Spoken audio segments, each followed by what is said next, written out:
Okay, good afternoon, everybody. Today is the February 18th, 2020 work session of the Board of County Commissioners. First on our agenda will be an update on the home track project. And welcome, Mike from APSHA. We're always glad to see you. Thank you, Steve.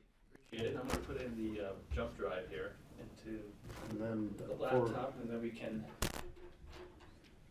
just go ahead and plug this in here. Or you can use the little thing in front. Either or. You should recognize it, right? If you click on the bottom, it should bring it up.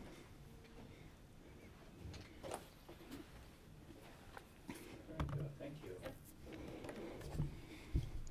let's pull this presentation up. I think it's in your packet as well.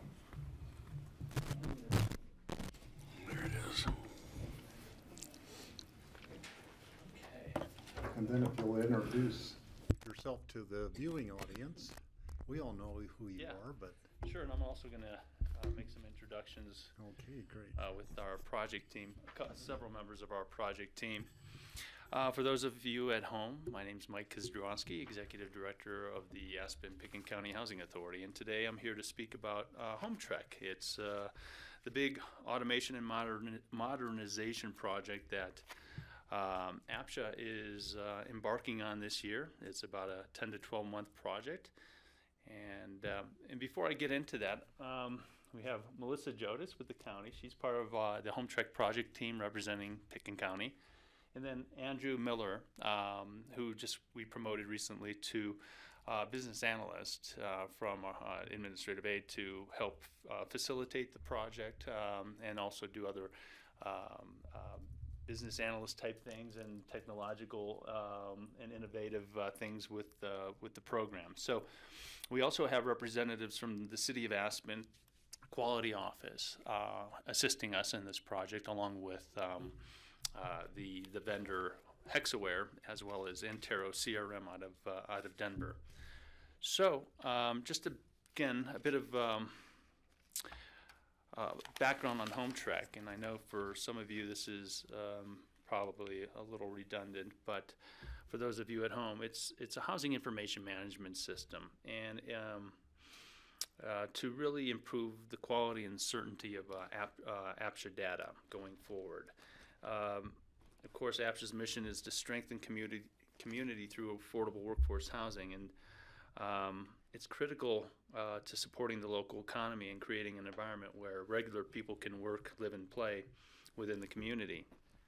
The program is, of course. And then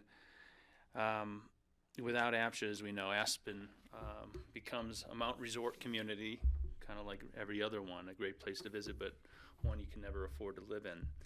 And so Home Trek is a necessary step to modernize APSHA's processes and ensure the future of the program. Hexaware has been selected out of a number of different vendors. It was last May that we selected Hexaware, an Indian-based company of all things, but with a presence in the United States. And they are building out the system for us right now. And the goal for Home Trek is to increase not only efficiency, operational efficiency, but to improve customer service and overall programmatic transparency. And it is the single largest automation project, or any sort of the single largest capital improvement project in the operations of APSHA over its approximately 40-year history. I mentioned some of the benefits. Customers will have ultimately 24/7 access to perform secure transactions, whether it's an application, a requalification, or some other way of doing business or need to do business with us. Will be the automation will provide a better way for us to provide information back to the community, particularly to you as elected members and even board members of APSHA, information that will be able to drive policy decision making. Some of the community benefits associated with home trek. It'll make it easier to find when properties will be coming available or when they are available. It will increase the ability to review your deed restrictions and help kind of reduce the complexity in the system. And because, as we know, APSHA is not a uniform system of deed restrictions and rules. It's evolved over time, and of course we've gotten better at running this program. But over the history of the program, there's just a lot of different rules and regulations depending on where you live, etc. So this is really going to maximize the community involvement and also just really increase customer service and also help the deed restricted marketplace, for that matter, perform better. So as for us internally, it will help us be more accountable to the community and to the taxpayers. Allow us to provide you and the community key performance indicators and data that will demonstrate the value of the program, and obviously provide real-time data and analytics on our 3,034 units, which is continuing to grow, and again give you the information that provides you some certainty and reliability and that valid information on which to make policy decisions. Excuse me. The build-out process is broken out into two phases. So this is a 10 to 12 month project to the tune of, as my memo states, the city and the county allowed APSHA several years ago to spend down its housing fund, the savings basically that we had to the tune of 1.4 million, and so this project, the 1.4 million, is covering the development of this project. And so, in the early phases, we're covering various business functions, and then in the latter, more internal, building out the back end of the system. And then in phase 2, which is July and August and beyond, we start building out the customer portal, the avenue in which our customers will be able to do business with us. And all along the way, we will make sure that we have another partner involved in this project called Slate Communications, and we have a communications strategy. So we will be doing things like newsletters and doing opportunities to reach out and do user acceptance testing from community groups and key stakeholders. And this is just a representative or a graphic of the process. We are working in the agile project management method. It's kind of the modern method of performing software automation projects like this versus the old traditional waterfall approach. So it's just this is just a representation of, every 3 weeks we will be tackling a business function that APSHA deals with, and we have quite a number of different business functions, everything from sales to qualifications to compliance and enforcement and to policy making. So, and there's more than just the few that I just named there. And so this, over three to 4 week periods, we will be working on a specific business function. And that business function, for example, we're starting in a week or two on a 3 week agile phase, and that's going to be dealing with qualifications and applications, for example. So we have a communication plan, as I indicated. We hired Slate Communications to execute that for us and work with us on that. And that's to help not only build energy enthusiasm around home track, but to better educate the community about what it is and what it means. And then also community engagement, to try to better understand what the needs of the community are. We have done a lot of that over the past several years, but we'll do some additional community engagement as we go through this process and this build out.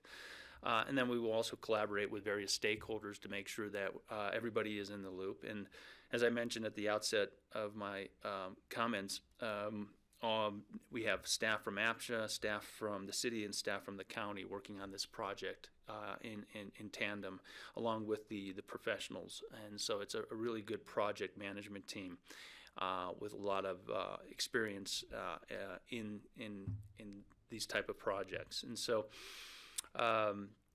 phase 3 you see there will lead us to really promoting and educating the public on the system and how to use that system, because of course we have well over 3,000 households in our system, including a lot of families and a lot of different age groups. And so we're going to wean, so to speak, the public and our customers off of the old paper-based system. And so we want to reduce the amount of foot traffic coming into APSHA. Of course, we want to be there to help them as we move through the system, but eventually this home track will require everybody to that wants to do business or who wants to purchase a home or rent a unit or provide us information as from the perspective of a landlord. They will do it with us electronically.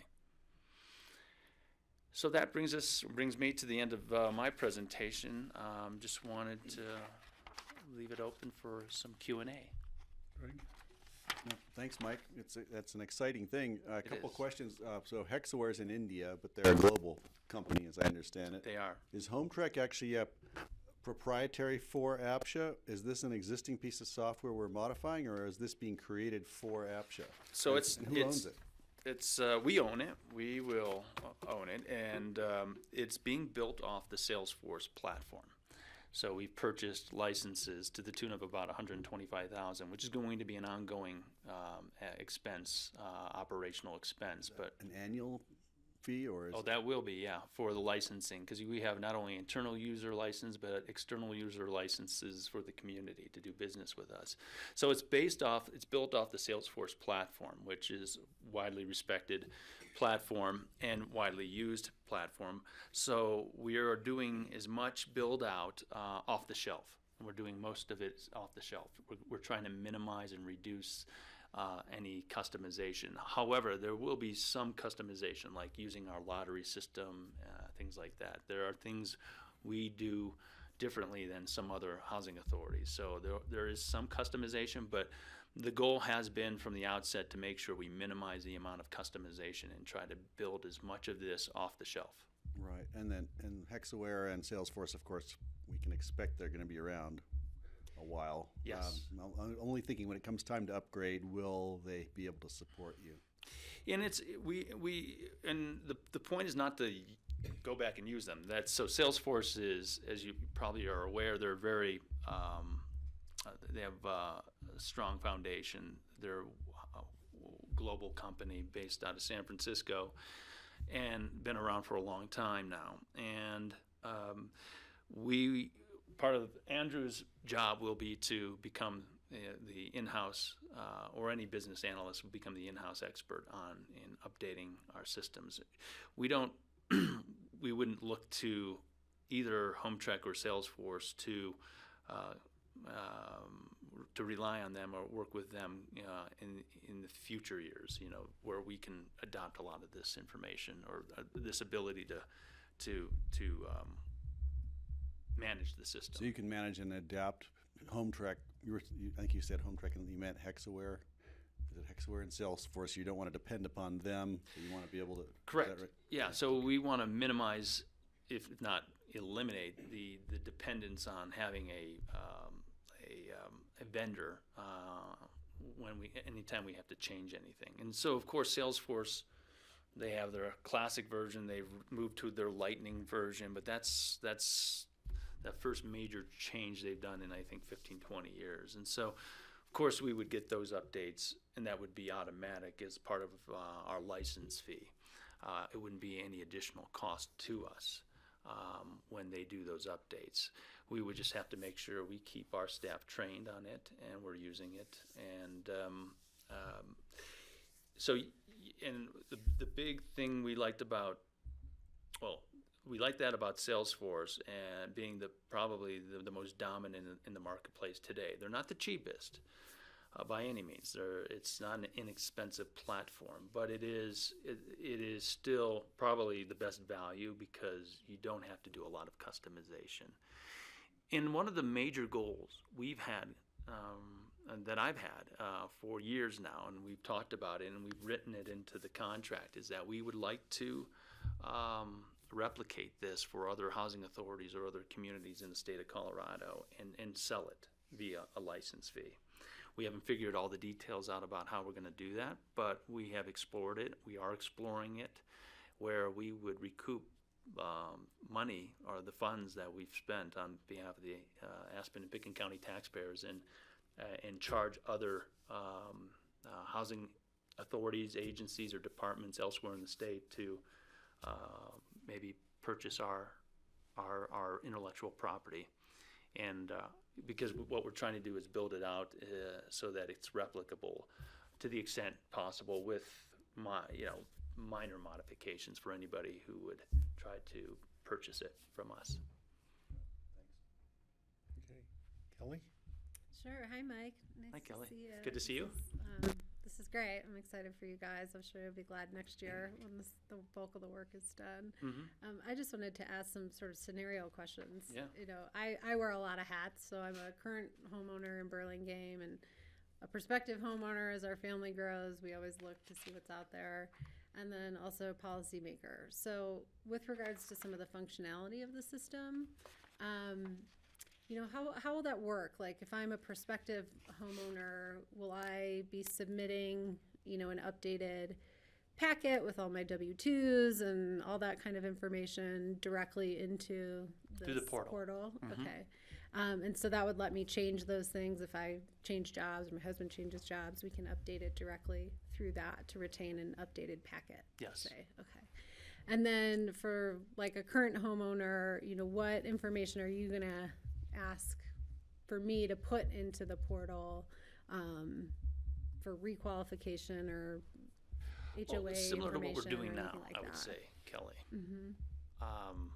I don't think there's going to be any surprise. Of course, we're going to try to collect as much information as we can, from demographics, things like that, we want to be able to report back to the policymakers about who's in our system, who's using our system, where the demand is, how our supply is doing. So we want to be able to do instantaneous supply-demand analysis using our inventory.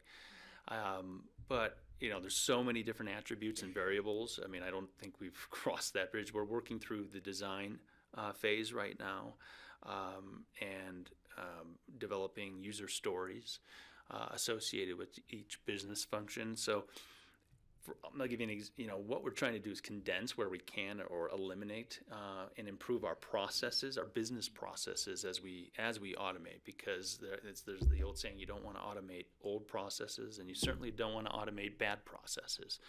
So this exercise has allowed us the opportunity to kind of go through and reevaluate our processes and they're paper-based processes, but to look at them and critically examine them with the help of the consultants and the team and the staff to say, okay, is this really the best way of getting from point A to point Z in the process? And so, what I can tell you is that the experience we anticipate will be a much more user-friendly experience where people can, securely do business and provide information and have their own account with us, especially if they're an applicant or in particular if they're an owner or a renter or even a landlord, so they can look at find information at any point 24/7 about the property they're either renting or owning, or whether it's just understanding your current value in a real-time way. And all of this leads to transparency, and that's a good thing for the system, because we really want to make sure, not just from a compliance and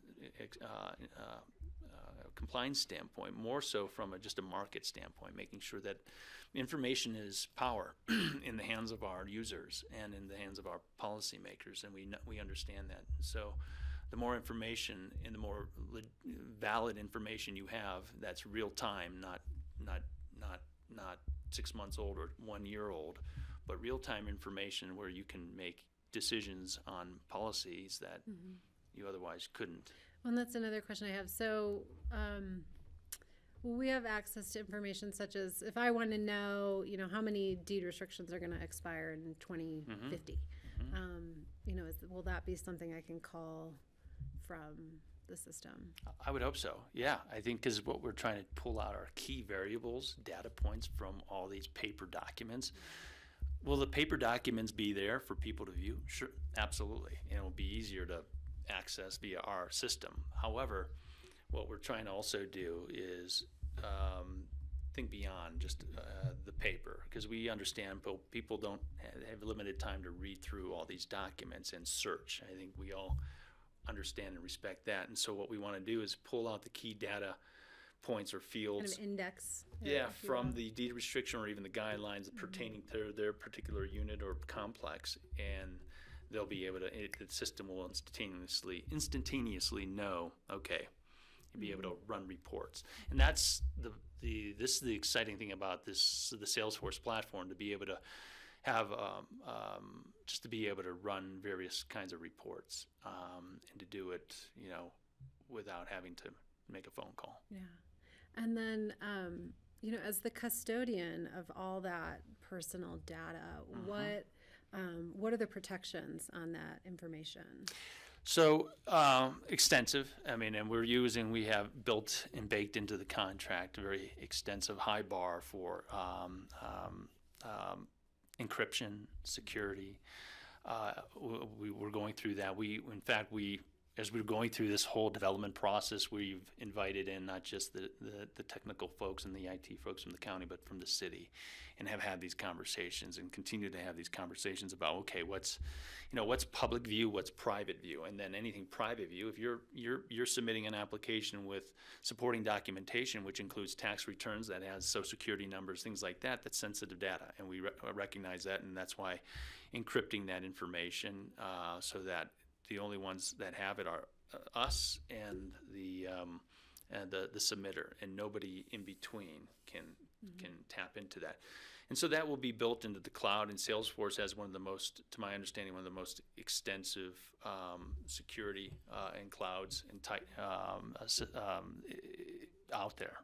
So that's one of the things we want to make sure we want to build that trust with the community, and also make sure that they're comfortable using it because they're providing information. But I would argue that the system as it's built today, the way we're operating, is not very safe. It's paper-based, and there's some comfort with paper, but we do have a locked file room, and there's no guarantee that that couldn't be stolen, or there's no guarantee that couldn't burn up in a fire, things like that. So a lot of this is obviously protecting information, but also protecting the historical information for future generations of policymakers and users. And then you guys are continue to be supported by the city's IT department, so all of their security networks that protect other city data extends to APSHA as well.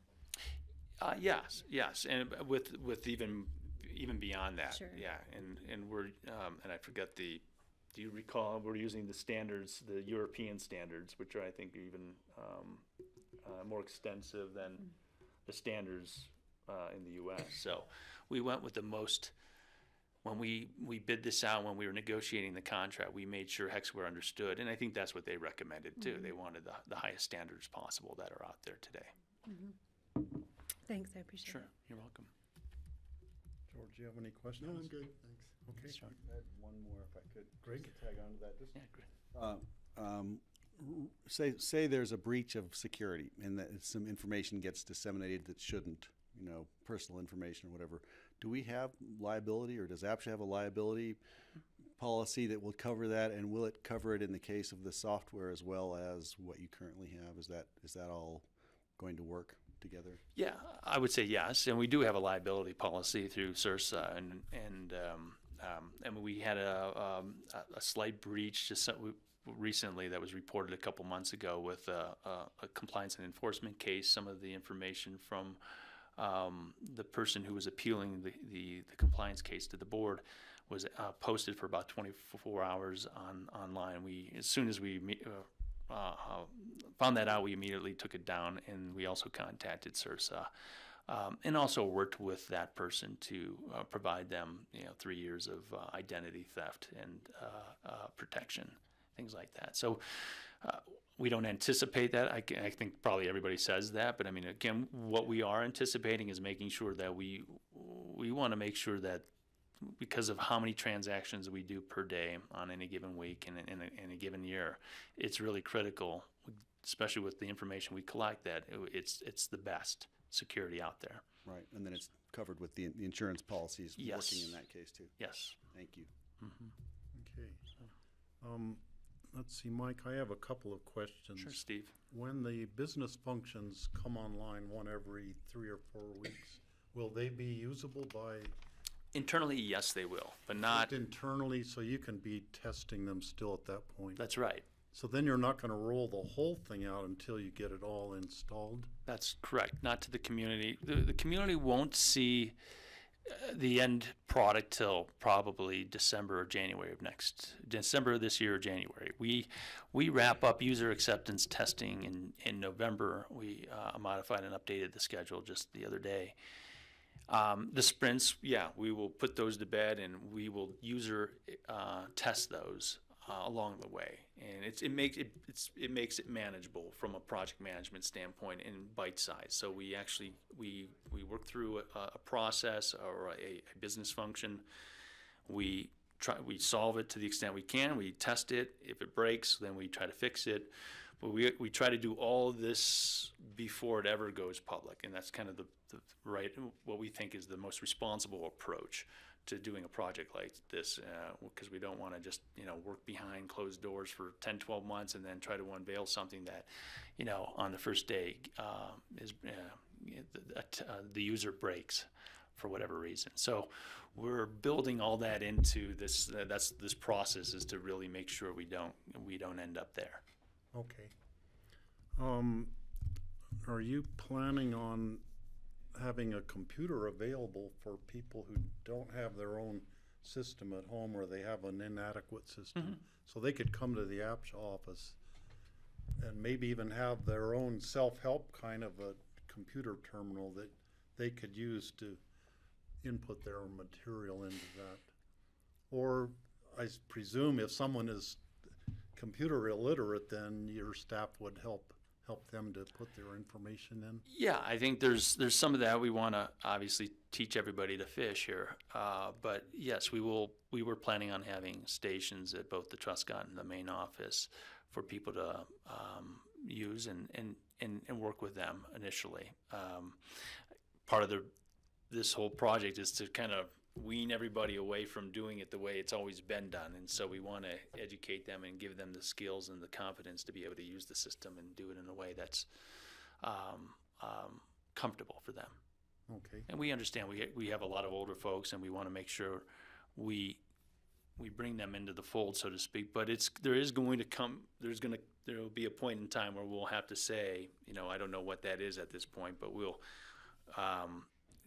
get people up to speed, and but there'll come a day when it's going to be you have to do it electronically.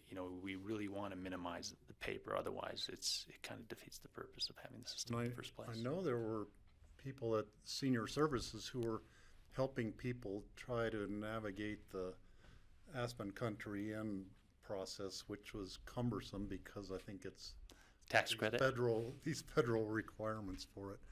So maybe working for older people, maybe doing something through the senior center for a place that they could go to Sure. get some help on it too. Any ideas like that are welcome. We're open to that, and of course we'll have to educate the senior center, but we will do a massive undertaking in terms of education and outreach with the community, so that they're not taken by surprise when this goes online and goes live.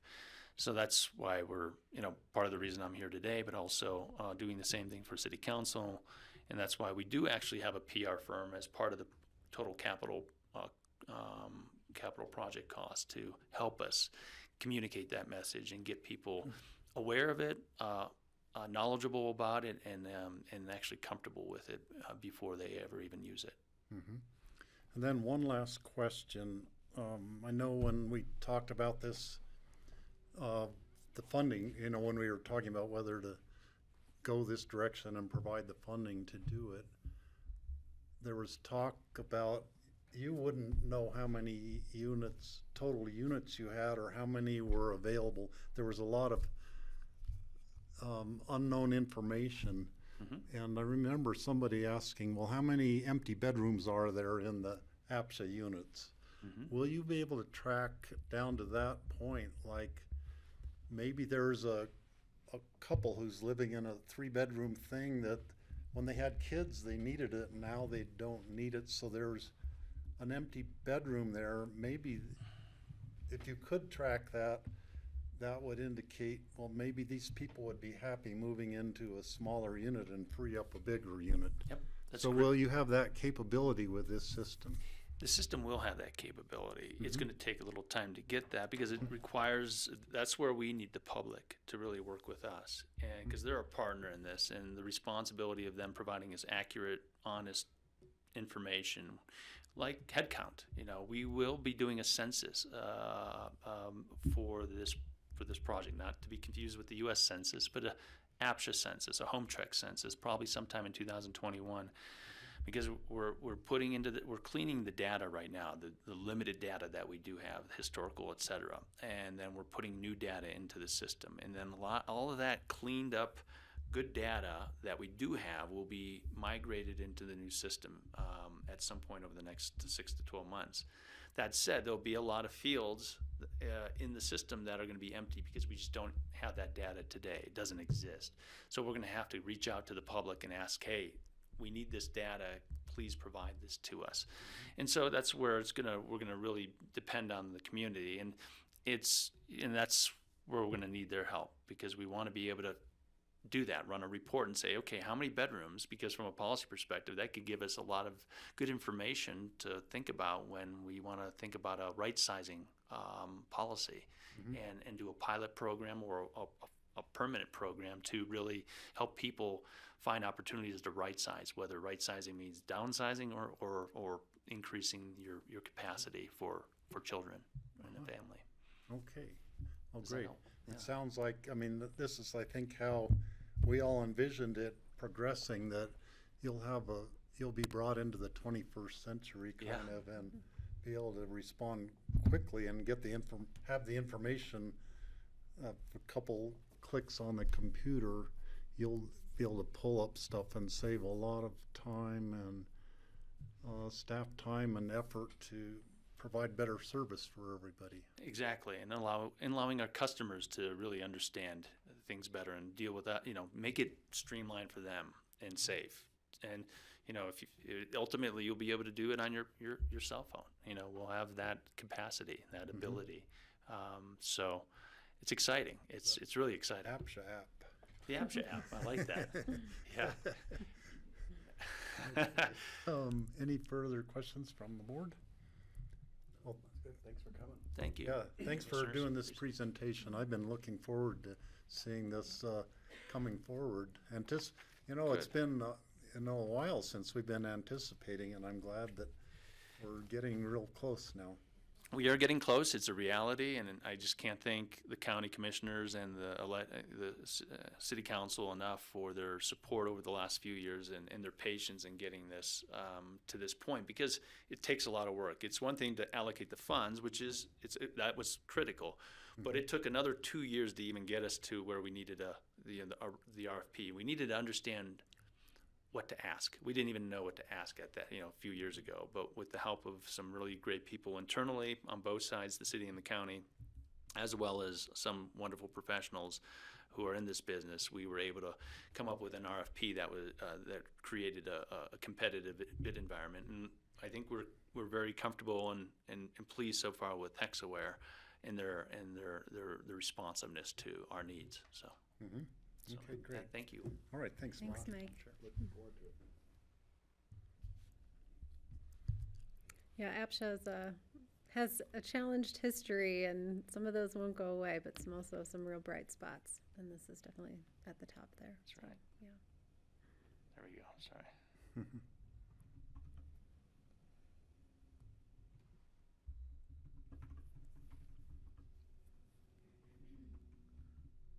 think you have to do the arrow up to the left. Oh, is it to the left? There you go. There you go. There you go. You're right.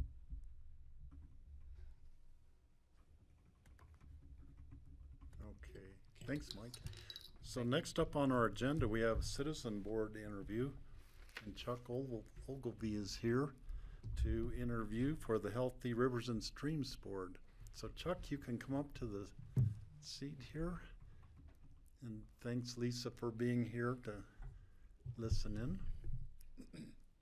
Is this the right place? That's good, yeah, the hot seat. So Chuck, we all have known you for quite some time, but I've seen you at Basin Roundtable meetings and whatnot, so I know you have an interest in water, but could you tell us what's your interest in serving on the Healthy Rivers and Streams Board?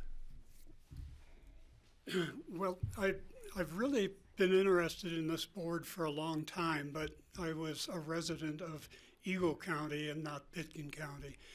And our heart is really over here now. I still represent Eagle County on the roundtable, and I'm frequently over there kind of updating, and was just there to a meeting just this last week on water issues. And but I'm, I fish the Roaring Fork, I fish the Frying Pan, I fish Gore Creek right outside our home in Vail too, and the Eagle River. But I've got a career. Since 1970, I have done everything within my power to be a fighter for clean water and free-flowing rivers, which means kill as many trans-mountain diversions as I possibly can. And I've helped do that with success. And it's not just me, it's the people that were passionate like I was to get the job done. When we beat the Homestake 2 project in Eagle County, we did it with 1041. That 1041 decision was the first water-based trans-mountain diversion killing exercise that has ever happened, and nothing like that has happened since. I don't know why Grand County didn't use it when the cooperative agreement was getting drafted, and they were going to have to comply with 20,000 acre feet out of Moffett and 20,000 acre feet out of the Windy Gap firming project. And to me, had that county stood up to that and known and realized and studied what the impact of 40,000 more acre feet out of Grand County was going to do to kill the river, I don't know why they didn't look to 1041. And I talked to Lurleen Curlin, who was the representative from Grand County. But no, everybody wants to these days, they want to sit down at the table and compromise, work together. The problem is that Denver and Windy Gap, they own all the cards. Their projects are all just fraction built out of what they can be, sort of like Fry Arc, not fully built, but what are they going to look like when they are fully built? And no, let's sit down and work with them. And mitigation came out of all of that for Grand County. Money, which to me means nothing in the end. Money is just a pittance. You can't replace the water in the river with money. So anyway, I've been through that fight. I know what that looked like back in the mid-'80s. And so the Front Range, the cities, Colorado Springs and Aurora came back, and they're looking to Eagle County with an MOU that was drafted in the late 1990s to mitigate a future homestake project. And that meeting I just went to is the cities were up and they gave a presentation on the update of that MOU. And that takes 20,000 more acre feet out of the Eagle River, 10,000 for mitigation of stream flows and so on. But there's nothing in that MOU that really gives them the right to do it. They have to meet environmental concerns and they have to replace wetlands. They have to do all sorts of things that aren't givens. So anyway, my nose is on the grindstone.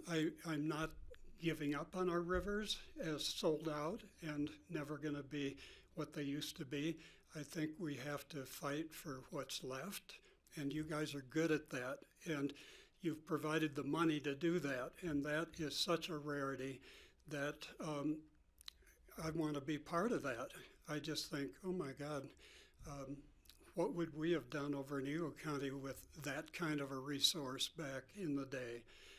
And so I was on the water board over in Vail, Eagle River Water and Sewer. For 22 years, it was Vail Valley Consolidated Water before that. And so we looked at and struggled with, and when I left, it really has never happened to remove phosphates and nitrates from the water. And that kind of thing, I think, needs to happen everywhere. The nutrient loading from sewer plants, all you have to do is go down at the outflow of a sewer plant, I don't care where it is, and look at the difference in the river ecology above it and below it. And it's just night and day. And we lived down it, raised our kids over in Vail below the Vail sewer plant, and I would rollerblade from my house on the bike path. He'd go right through by the effluent out charge from the plant, and the river would turn literally black at that point because of the loading. And you just have to deal with that. And it takes a lot of money. It takes dedicated boards to raise that money and spend that money. But those kind of things I'm interested in, and as the water gets less and less from diversions and so on, we have to be more vigilant in cleaning it up. And over in Vail, it used to be that Black Gore Creek coming off of Vail Pass was a 303D listed stream because of all of the mag chloride and everything coming off of the pass. Now, that 303 delisting is all the way through the town of Vail. Mm-hmm. And the reason is multifold, but Vail is studying, what the heck? Where's that coming from? And they're finding out that it's not just one or two little things, it's a bunch of things. And so all of those kind of things I'm aware of and interested in. And maybe I can bring some of my historical knowledge to the board and help and look for some solutions, or at least the people that might be able to help get them there. And of course, I'm not totally up to date on what the board is doing and where their priorities are now, but I'm very interested in finding that out. Bill Yocums and Dorothea Ferris and I have tried like heck to get Wild and Scenic going over on the Crystal, and it's been super uphill battle, and we're far from there yet, but maybe the town of Marble in the next election is going to be a little friendlier. And we were told by Gunnison County if we can get the town of Marble on board, we can then maybe be successful with the county. Before that whole process, we got a letter from the county that supported it, but then they changed that recommendation after the town of Marble didn't support it. Mm-hmm. So I'd like to see the Crystal, Wild and Scenic someday. And we looked at the round table, we looked at the possible reservoir, small reservoir according to the River District, possibilities, studying all of that at the last roundtable meeting. And there were 3 of us that voted against that. Ken Ransford, myself, and your Pitkin County representative. We were soundly defeated. And again, it's collaboration. Everybody wants to collaborate with the River District and anybody else, other water users who may or may not be in desperate, dire straits because they don't have enough water. But we just didn't want to see any more reservoirs anywhere, be it the Crystal or be it here in Aspen or anywhere. So that was our stance. We also didn't want any reservoirs above the Sweet Jessup ditch because we want to save everything above Sweet Jessup for wild and scenic. And I don't want any reservoirs on potential wild and scenic places. So anyway, you don't win them all, and I like to think we were doing the right thing, but time will tell. Okay, board questions? Sure. You probably answered a lot of my questions. Yeah, But that was very thanks for applying. comprehensive. Two sort of sidebar questions, though. Given all the time you spent over in Eagle County and representing Eagle County, have you ever broached the commissioners over there in terms of using the enabling legislation that we use to create a fund source for the Healthy Rivers, the Streams Initiative? No, I haven't. Yeah. The politics over there are getting more conscientious of that sort of thing, but it's always been a real uphill battle in Eagle County to raise money. I mean, they did the open space and trails, which was a huge deal, but they may be ready now to do that. It's a good question, George. I haven't, and I haven't been that involved other than just the roundtable part for them. Right. Yeah. I mean, given that most of the frying pan is Eagle County, a good portion of the Roaring Fork is in Eagle County, as the constituents grow over on this side of the valley, maybe that time will come. The other question I have is, I'm just curious when you talk about collaboration and some of the challenges with the Front Range, with Proposition DD passing. How do you see any potential in terms of the Western Slope and us being able to utilize any of those funds that will be generated from that? We think that we're going to be able to do that, and politically, it's amazing that we've gotten as much attention and money out of the roundtable process. To even think, at the beginning of the roundtable process in 2003, the thought of anything environmental, any monies for environmental, any studies for environmental, I mean, it was just, the thought of that was just not there. And as more and more of us spoke up about that through the process, to come out of the water plan with the state providing money to study all of the individual basins and rivers, watersheds, and so on, and provide the money to do that, and to bring it up to what is the state of each river today.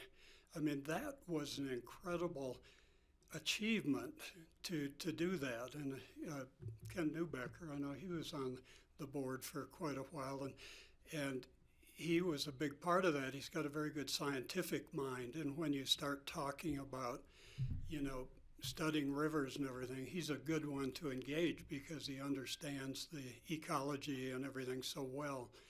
But we're all getting that done and getting it funded through the state. And the fact that the state has more money now to do that, and also to give the budgets a bigger kick start for the roundtables and so on, I think, George, that it's going to just be great. Yeah, great, thanks. Kelly? Hi, Chuck. I was at the round table, and I want to thank you for the motion that you put forward that represented Pickens County's position on the diversions up the Crystal. So thanks for that. Well, thank you for you being there doing it. Yeah. What I guess are the biggest opportunities and or threats that you see in Pickens County's rivers right now that you would want the board to focus on? The Fry Arc expansion, it's like Denver's expansion and Dillon. They're only taking half of the water they can take out of the Roberts Tunnel over there, and they're taking it's somewhere around 60% or something here. There's another huge amount of money that is going to go over the divide. I just see that as a disaster. What is that going to do to the Roaring Fork River when that happens? And I wonder if we really know what it's going to do. Mm-hmm. And so I would like to study that and really look at that and see, is this something that we really have to watch out for and start backing up with science and get ready for a battle? And yeah, they got the water rights, but really, I've learned we don't have to let them take it if it's going to ruin us. And so I think that's the biggest threat. Thank you. Yeah. I know it made Greg? our hair Go ahead. stand up Yeah, a little. yeah, so go sure. ahead. Yeah. Chuck, thanks for coming in. I love hearing you talk about the early days with Homestake, because I remember I worked with Roger Brown years ago, and I know he was a campaigner on that, and you probably worked with him on his films and things regarding the Homestake. So is this Homestake 3 is the next phase, or is it Homestake 2? They still call it Homestake 2. It's a new phase. But in essence, all of Homestake rights in the wilderness went away. There were 60,000 acre feet that were going to be taken in the Holy Cross Wilderness, and it was designated in the Wilderness Act that would be permitted. But the fact that we killed it, even though it was permitted in the Act, it passed the 404 permitting process, it passed the Forest Service process, and then it went to the county. And the county turned it down because of the Holy Cross Wilderness Alliance and the Eagle River Water and Sand spent $700,000 between private money and public money coming up with the science that it was going to kill the wetlands in the wilderness. It was going to ruin the ability of the fens to reproduce, and they're an endangered species, and the water level just couldn't support the wetlands anymore. And on that basis of science, which it got really very impressive stuff. So when the commissioners denied the permit, they had the backup of all of that science that was there on the table. And that's then, in 1970. No, 1984. So 700,000 in 84 in today's dollars would be that's a big expense for. Yeah, and Eagle River Water and Sand spent $500,000 of that because they were worried that if the cities won on Homestake 2, then Denver could come in and take their water out of Gore Creek, which at the time they still owned half the virgin flow of Gore Creek, which hadn't been developed. So by killing Homestake, we've shored up another, nail in the coffin, so to speak, on Denver never getting the water in Gore Creek, which today they never will. I had another question regarding, I think about Coal Basin, and I always, when I was on Healthy Rivers, that's how I started. We heard about the turbidity of the water coming out of Coal Basin after a storm, especially. It's the biggest source of pollutant and turbidity in the Crystal. And I know there was some discussion at one point about settling ponds to try to settle out some of the silt and the Mancos shale or whatever it is that's in that. And I was just wondering if you had an opinion on that or if you'd heard much about it. I don't think it's gone anywhere. That was the first question regarding the crystal. And the second was, would you have any conflicts of interest that we should know about or that might concern you regarding? I know you're on the Eagle, representing Eagle on at the round table.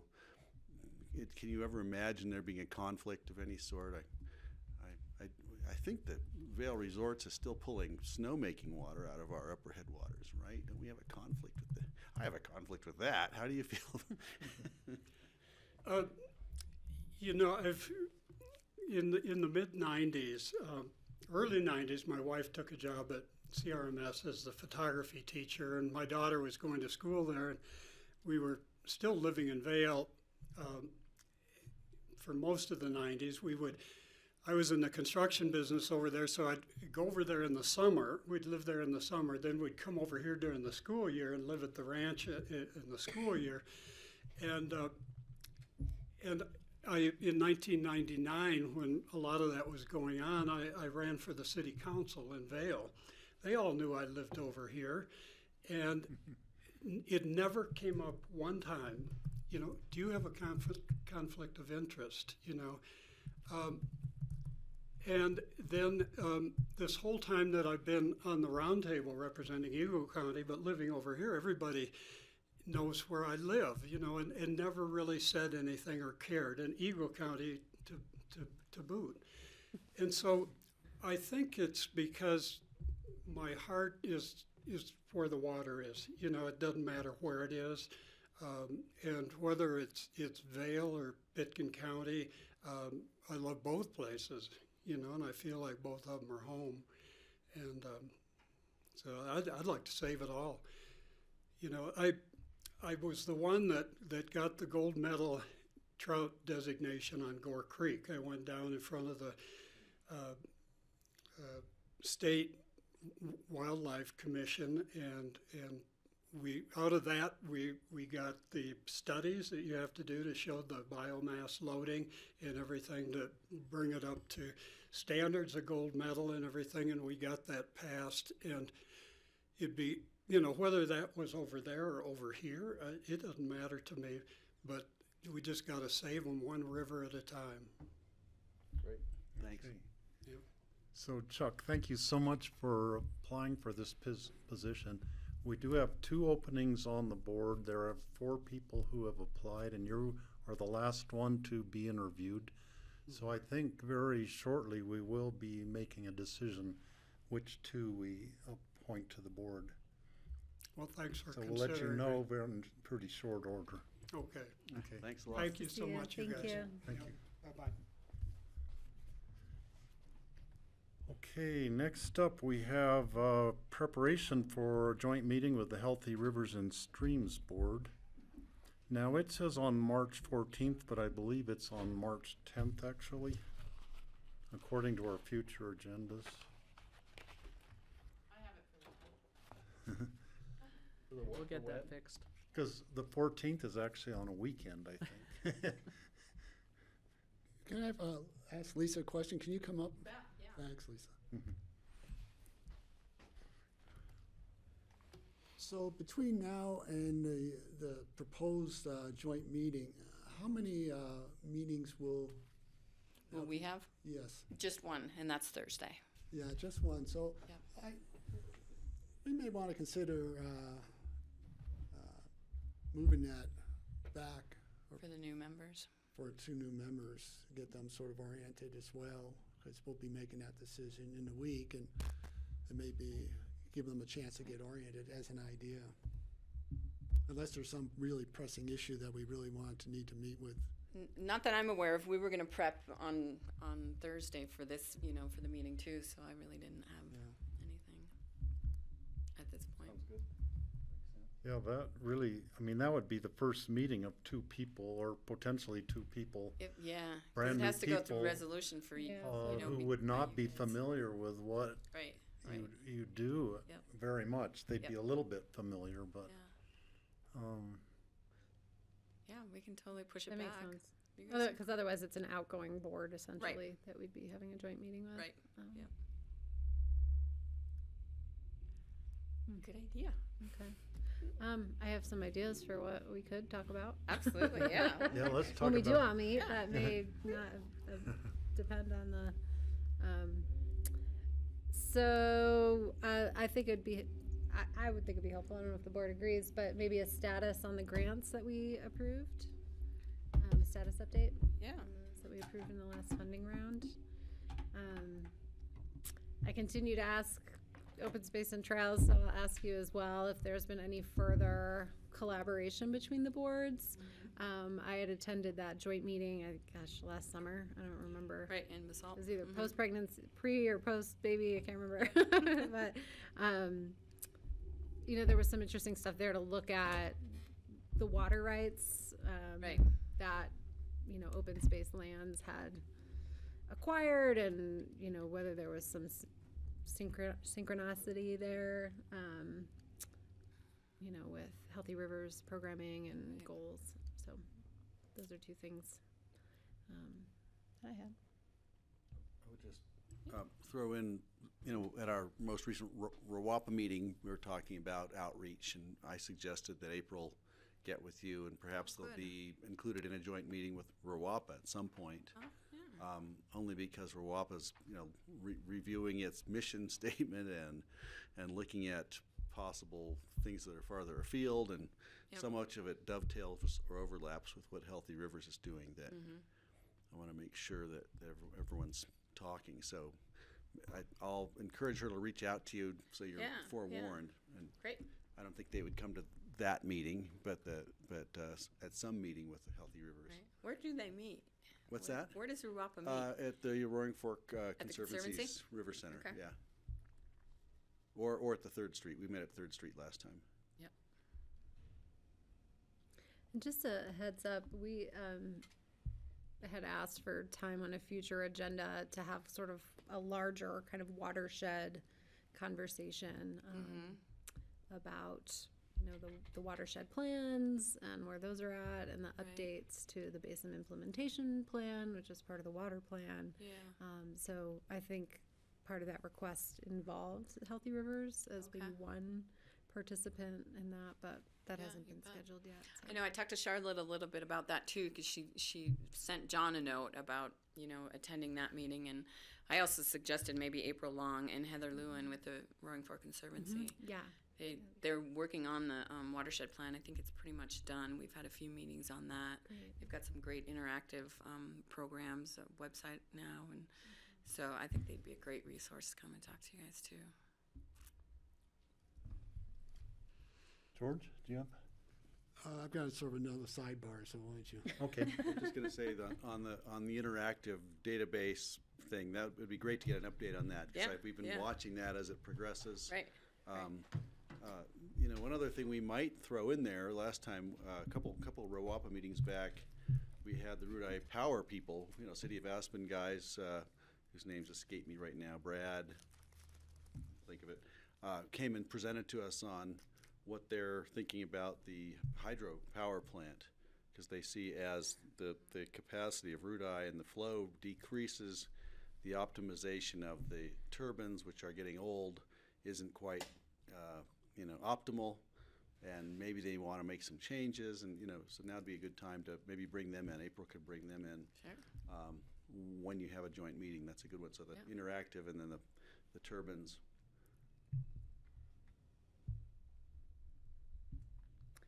And I think I'd also be interested in hearing sort of any strategic discussions that the board is having that they want to bring to us about, Okay.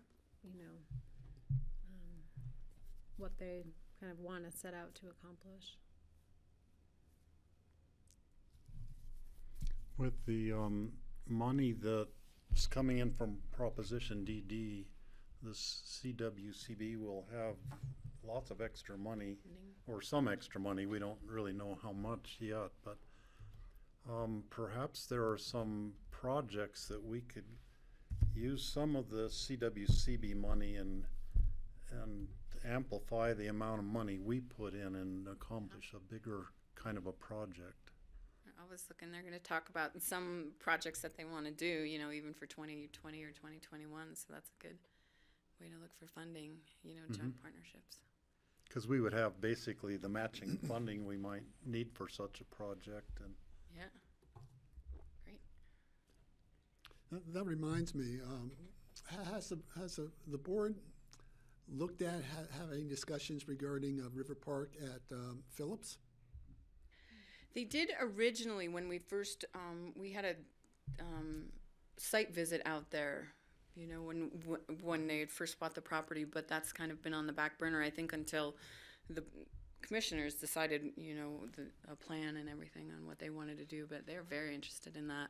No, They've okay. always wanted to. I've kind of, Phyllis is gone, but I've kind of kept a little bug in her ear too that we want to definitely be involved Kind of like in a that. changing, Yeah. We are just crossing you guys up all day today. So yeah, definitely, it's on their yeah, good. minds Yeah, for I was sure. just going to ask you just a quick update on the water park, the salt water park. I know I've noticed them in the water, and I just wonder how that's moving along. It's moving along. There was a lot of ice, and the ground was really, really frozen. I think they broke the bucket maybe once or twice when they were doing the bypass, but I think they're really on a good path right now. And they've got the river right bank.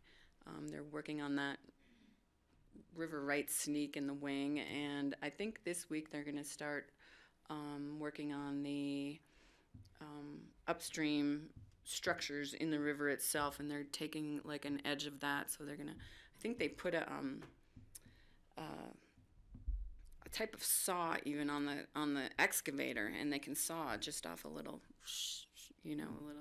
piece of that to make it less sticky, and you know, the technical language. They've had CPW out. I think they've rescued about 120 fish. They had some trout out there, so Kendall came out and they moved those down the river. So yeah, it's going well Oh, good. as far as I know. Yep. so in terms of moving our joint meeting with the board, Right. I think that would be a good idea. Do the rest of you concur with that? Because it's scheduled now for March 10th. 10th. And if It's we just tight. made it, Yep. say, in April, Yeah. now do you meet monthly to the Healthy River? They only meet once a month. Yep. On the third Thursday. So March, April. So if we made it just shot for an April date April instead date. of the March date, I think that would be a wise Somebody thing a to month do. in there. Do Yeah. you guys, do you have a retreat planned at all? They did in October. They did last year. Okay, so Yep. it probably wouldn't be till next fall again. Yeah. Okay. Yep. They kind of get together then. That's kind of their time. What was that date, Lisa, again? They meet on the what, on the The third Thursday third of every Thursday? month.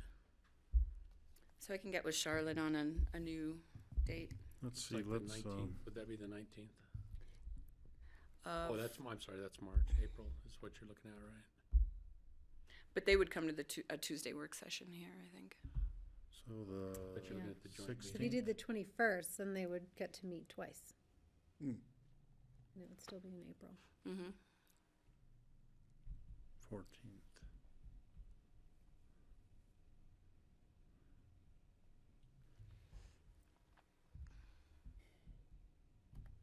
Let's see, do we have future agendas that far out? Yeah, so, no, that's fine. You want to plug We that can- in yeah, we can get- tentatively? Yeah. It's, So that date would be the 14th No, The 21st. or 21st. 21st, I'm sorry. Because that would let them Uh, meet twice. Got it, Yeah. got And it, then okay. right 21st, after all that. right. I'll make a note, I can get with Charlotte Okay. and see if that works. Great. so. Yeah, let me know. Great. thanks. Cool. All right. Thanks, guys. Thanks, you. Lisa. Thanks, Lisa. Next up, we have the review of future agendas. Rich, do you have anything on? I do. Now, maybe Phyllis had it, now you have to figure out what she maybe had. Yeah, and I apologize. Today's been a day of exchange for you all. We're with John not here, we've kind of trying to keep our other scheduled attendance here, but so I've got a few things listed in the board view here. So the joint meeting with Garfield County will be held at Basalt Town Hall from 10 to 12 on March 24th. It's a Tuesday. There's an indication that they'll have to vacate the room as soon as the meeting is over for them to set up for their next meeting, but they'll take care of that. So March 24th.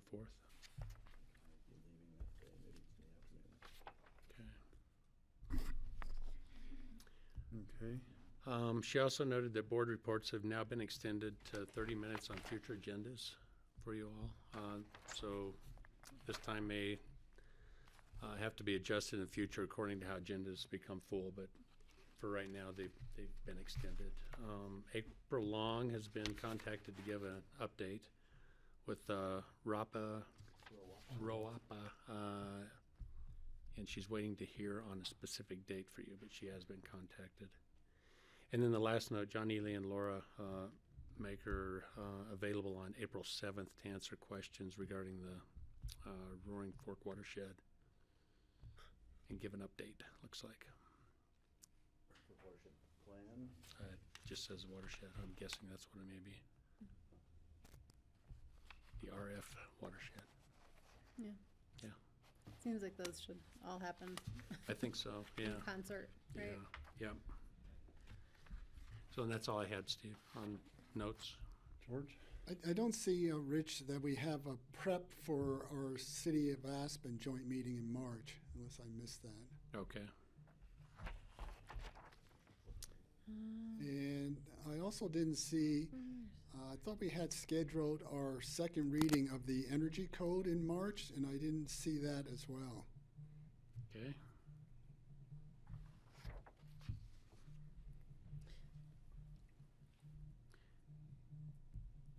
And that would have been a specific date, right? If Yeah, it was, I thought it was like it the March 26th or Yeah. something like Something that, like if I that. remember Anyway, right? I don't. You don't see that on there, Unless okay. I'm missing it.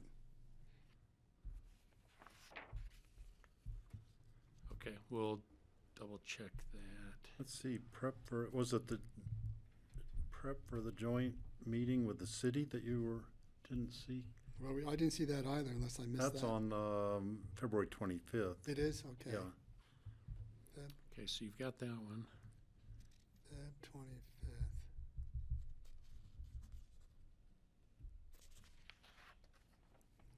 Oh, I see. Thanks.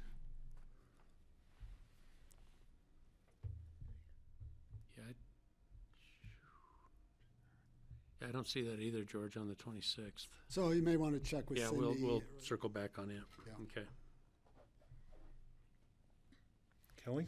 Yeah, I was chatting with Karen Kunneman, and we were talking about vaccines, and she thought it could be beneficial to have some time in a work session, similar to how tobacco policy and public health best practices were discussed here, to bring in a conversation about best practices around vaccines. And so I just wanted to check in with you guys about making time for that on the agenda. Craig? I've been in touch with, there's a group of women scientists in the valley that are interested in community-wide bear proofing. Examining what the situation is with bears in our community and with the city as well as the county and maybe Snowmass as well. And they would love to, they're going to prepare an abstract or a brief to send to us on what they know so far and what they'd like to learn based on the data that's been put together over the last decade or more. And then they want to present either together or separately to the city and the county. It's Elise Osenga, who's the community science manager at Aspen Global Change, a PhD scientist at CSU named Stacy Lishka, who's not from our valley, but deeply involved, and then Dr. Cynthia Jacobson, who's living in our valley, lives in Missouri Heights, but involved here. And so they're going to prepare something to send to us and disseminate. We'll disseminate it around with the idea that perhaps we bring this up at a future joint meeting, or maybe it doesn't have to be a joint meeting, but we really start addressing the situation with bears, because the researchers who did the previous research have said the recommendations they made were only partially followed, and as a result, we're seeing some real problems with bears, and we can expect this to happen again. So I just wanted to give you a heads up that we'll expect to see this, and hopefully we can get them on an agenda as well for a brief presentation sometime before the snow melts, before the bears wake up. And they're preparing something, you said? that Yeah, they they're wanna gonna send put in it together advance? draft. Okay, They'll all send right, it to staff. We'll get it Okay. to staff.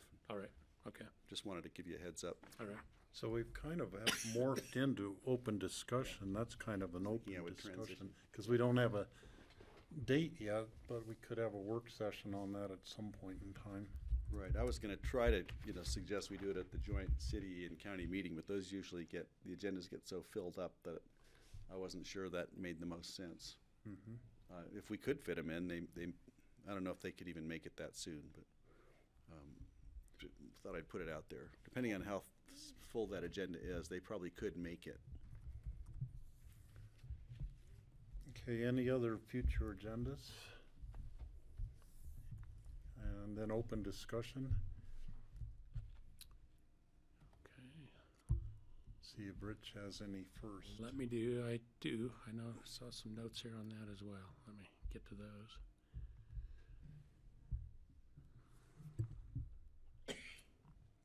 We have a core request from our discretionary funds. Yeah, let me hand these out. I know, I thought Mona was gonna be showing up for No, that. she's not coming. Oh, she's not coming, okay. You want me to go ahead and Yeah, hand these please. out anyways too? Okay. We'll need a minute to read these, so you may need to take a break.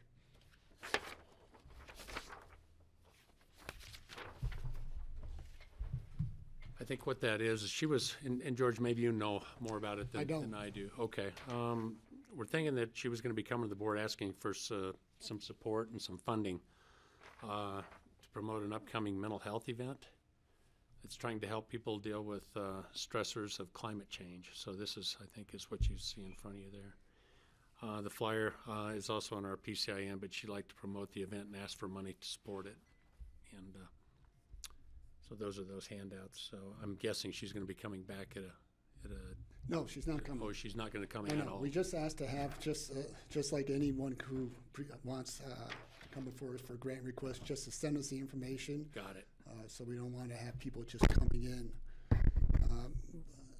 But the only background I have is when Cora first put this together and starting to get some sponsors, they did contact Karen Coleman because they thought that was sort of the right contact person to see if Karen would help fund that. Of course, public health doesn't have those discretionary funds, so that's why it's sort of got to us, it's getting to us fairly late in the cycle.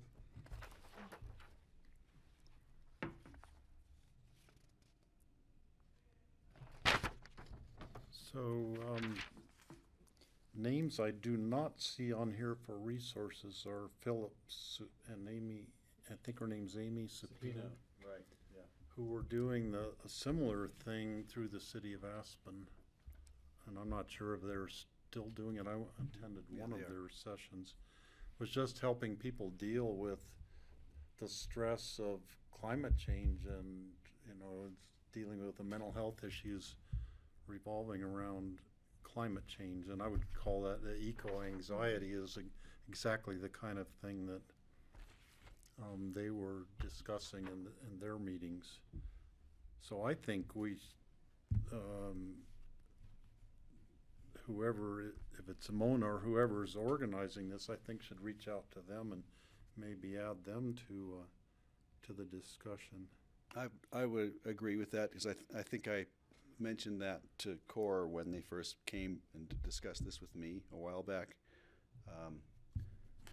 And my concern was we've done this. We've had climate anxiety sessions with the Aspen Institute. We've had this ongoing thing that the Sapinos started, which is really worthwhile. So I can't help but support this, but my concern is that we're siloed in certain ways, and I see an opportunity here to reach out and be more inclusive. And I think that maybe we could, include a couple of other voices that are already doing this work, and then maybe it's as simple as just the Sapinos. To invite them or Sure. with Aspen's. Well, and the difference, Emily's a, A licensed counselor, right. counselor, right? Just the And I was different- trying to think if there's anybody else who might be, involved with that, but that would be a great start. And I think my biggest concern is that we're not siloed. I see so many different groups trying to work on the same things. I want to make sure we're not reinventing the wheel. But I support this. Yeah, I would also. Are they asking us for the whole $1,500? Do we know? It's unclear how many folks this is being addressed to. Yeah, I originally asked Mona to send us a budget and who else was contributing, and it's not in here. And if you want to take a quick break or do something else, I'll give Mona a call. Well, it looks like it says Core, Aces, and Aspen Chapel, so I'm assuming that's split, 3 ways in some fashion. And would Core be getting money elsewhere? Is that the question you had? Or are they asking just us Just for us. $1,500, or are they reaching out to Right. 10 people for 150 each? Well, either way, I think the cost of it is. Is that the it's total, or are they a just trying to get as much reasonable- as they can? I think it's a reasonable cost either way. It'd be great if we had more buy-in. It's possible the Community Environmental Foundation could be involved, ski companies, or others. It certainly is of interest to a lot of different people. Oh, hey, Mona. So maybe while George is checking on that, I can go through a couple others here, if that's okay. Sure. Just want to give you a heads up with the courthouse remodel. We are going to be needing to move potentially some of their cases into the Roaring Fork room over here.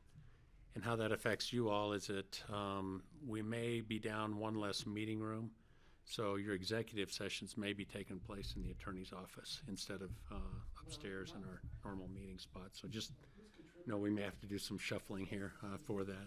We're flexible. We've met in the records room in the old clerk's office and all sorts of odd places. I think you guys have met in about every corner and cranny of this entire building. Just a so big closet somewhere, we're fine. it's just anywhere.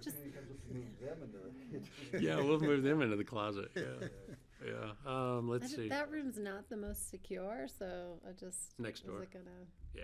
serve their needs? Yeah, it's actually probably in the attorney's office is really pretty. Oh, you mean secure for them? For their needs, yeah. We for the talked to them court's about needs. that. They were concerned about a back exit, as a matter of fact. But we have the sheriff. We're going to post a sheriff at the door, and so it makes it really convenient from that standpoint.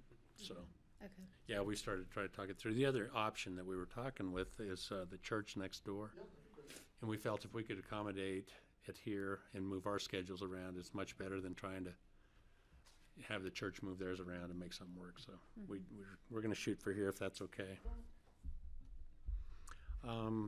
Let's see. Charlotte set up a subscription, an online subscription. Did she reach out to you with the Pueblo Chief team? Yeah, I did get an For email. water issues. Yeah. Okay. Just a reminder there. So We'll have some information coming in a minute, so. okay. Let's see. She also stated that they need a decision on the January 21st interview with Scott Friedham for the position of Financial Advisory Board. She's waiting to hear from Ann to see if Peter's interested in taking a regular position. If the BOCC makes the appointment and Peter takes a regular position, then Scott would become the alternate. And so she'll prepare a resolution for 226 if you decide to appoint. Yeah. I'd be fine with that. I was impressed with him. Yeah, I liked him also. Thumbs up on that? Yeah. Yeah, I think so. Let me just pull up that agenda to refresh. That was the 21st? Is that what you said? January 21st meeting? Yes, January 21st. And then that's all I had. I was going to say on this core proposal, we talked about the subpoenas being involved only because they're already doing this sort of thing. Additionally, we did a program at Aspen Ideas Health last summer that involved this very topic. I don't know if anybody from CORE was there or knew about it, which was upsetting to me, but it was very well attended, and I'm just wondering if we want to reach out to the Aspen Institute or the Aspen Ideas Health, just because this is ground that they've been plowing already. And I certainly want to say that there's always room for more, and I think this should continue, so I support this. But I want to make sure they're invited to attend or participate. Okay.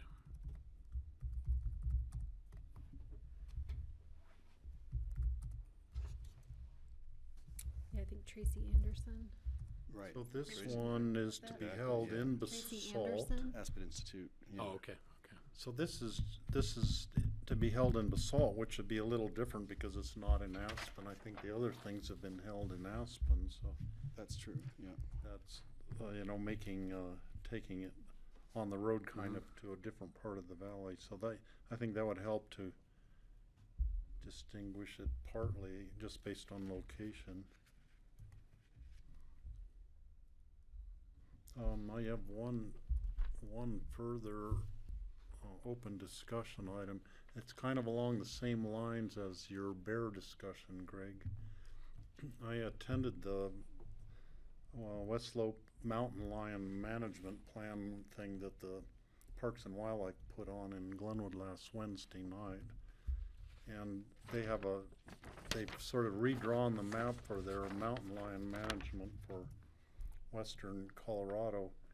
The thing to note is, and I can pass this around, the Eagle Valley and the Roaring Fork Valley are in a special management area where Parks and Wildlife officials, and they were all there from all over western Colorado. There were resource people. So they are anticipating there's a great chance for more human-lion conflict in the Roaring Fork and the Eagle River valleys than anywhere else, and so they are proposing to do increased harvest of lions in our valley and in the Eagle Valley, and it caused a huge uproar at this meeting. There were a lot of lion hunters were there. There were environmentalists there who didn't want lions to be killed, and what I am wondering is if we should have take a position on this or study it. I was thinking maybe Ellen Sassano, as a long-range planner, could take a look at it for us. I don't know if there's anyone. Maybe Riri Baker could be involved in it because she maybe is aware of. We have a newish wildlife, like naturalist in open space, right? I don't know if that would be a more. I think it'd be nice to have somebody following that. Yeah, maybe somebody in open space, just to give us, to find out more about it and advise us on what the issue is. They are accepting comments right now for a limited period of time. It's maybe for another month or two that we'd have to get comments in if we decided to make comments. Well, I would suggest we get someone from the Parks and Wildlife here. I mean, usually we get presentations from them whenever they have some reports and studies, and we might as well get it from the horse's mouth. Yeah, we could have,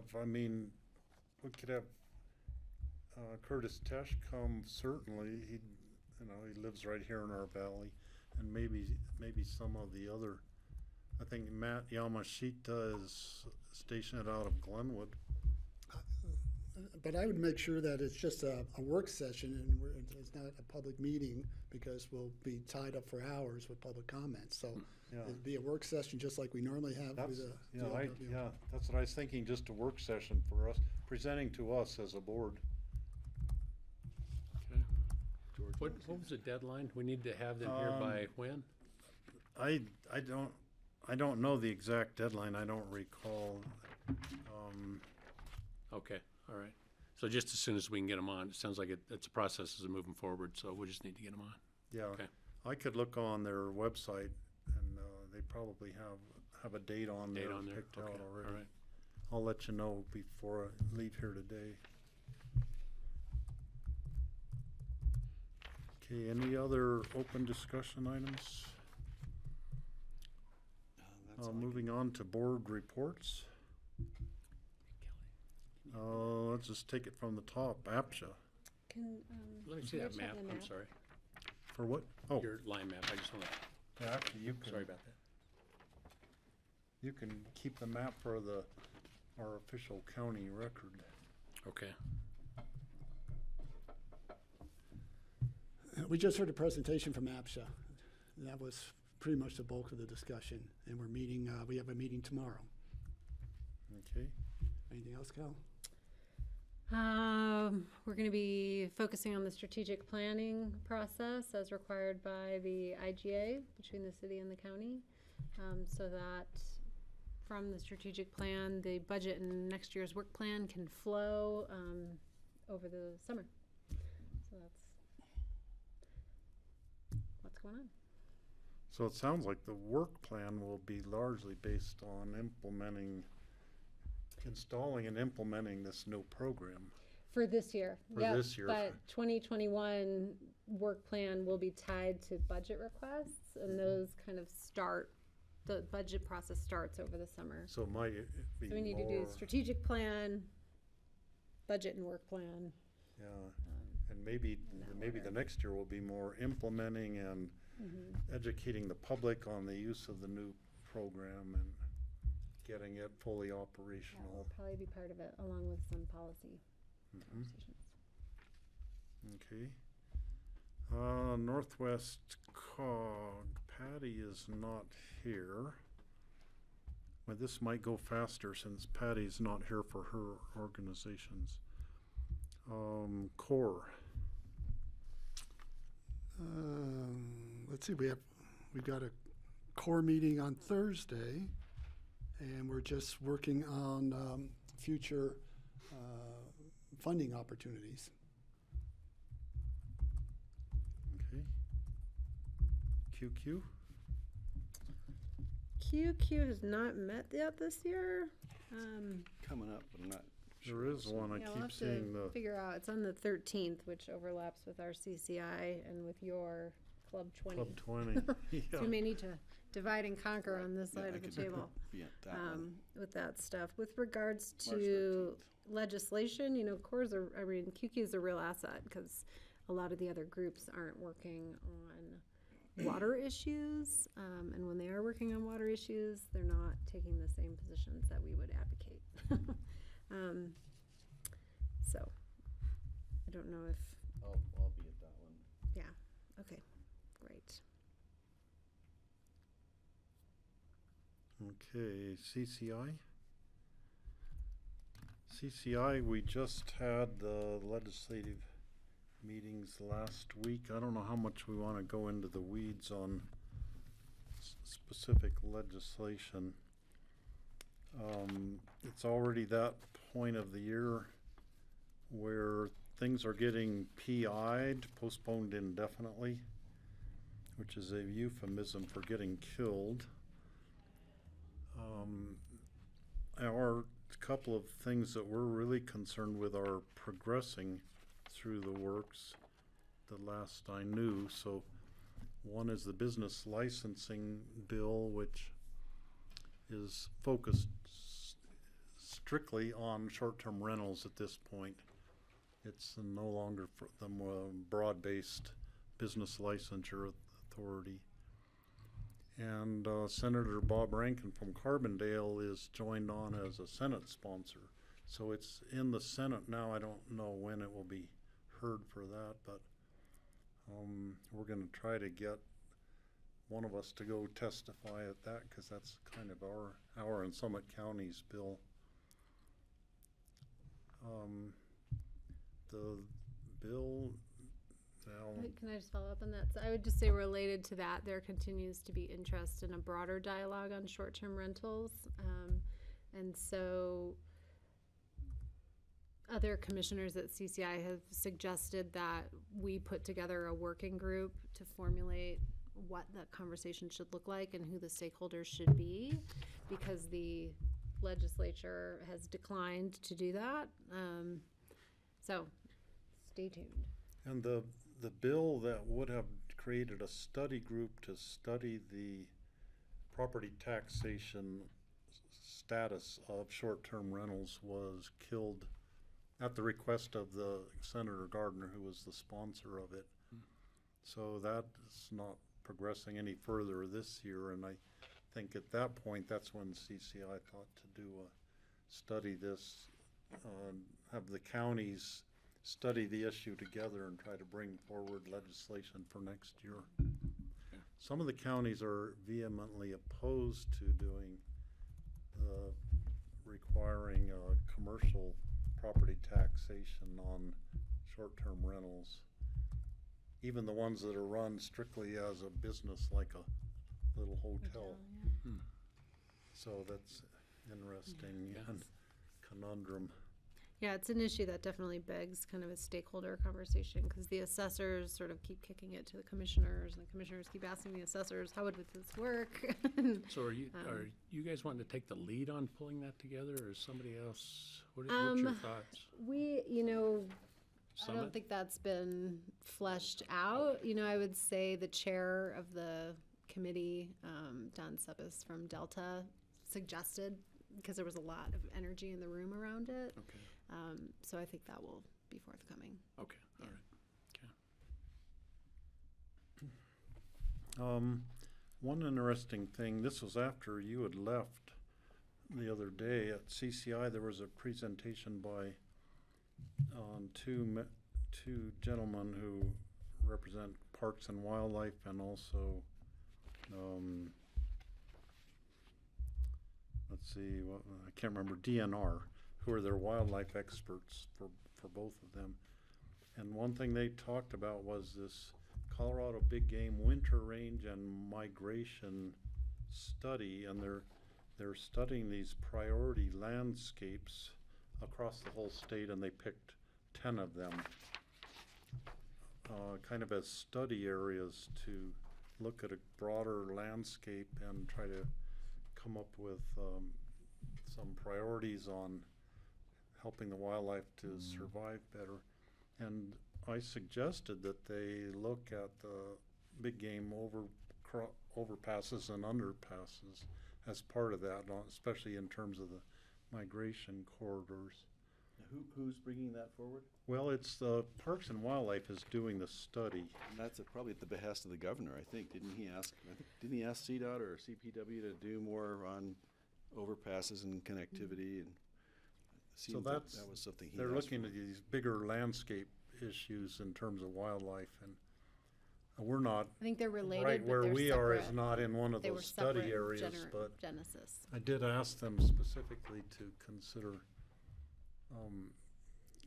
looking at overpasses and underpasses as part of the migration. Right, oh, great, interesting.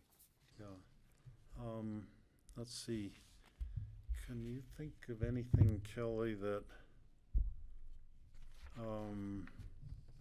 other bills that are Sure. Are really the pertinent? bill regarding our on-site septic, The on-site septic wastewater treatment bill that Picken pushed forward, and what that would do is repeal the cap on the fee and let counties recover the total cost for processing those permits, is in good shape. It passed through the House on third reading and is in the Senate, so we're feeling good about that going Yeah, forward. and that's Kurt's bill that he's been pushing on that for a couple of years now.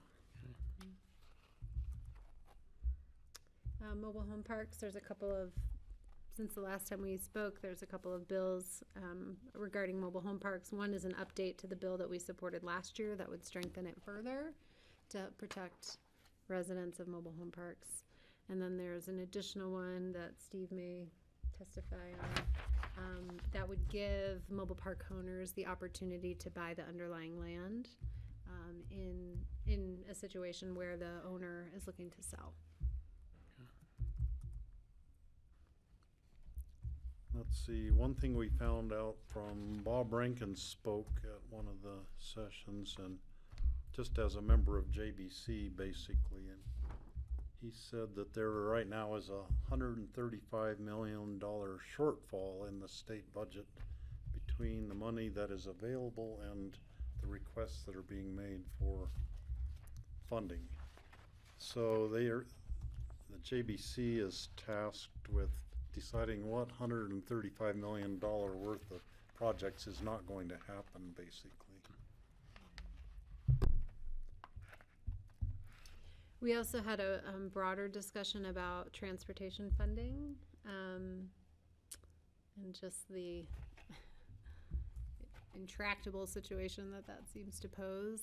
So CCI's approach is to bring together a group of commissioners to set forth some principles that the CCI membership could agree to and propose those to the governor's working group that's trying to find solutions for transportation funding.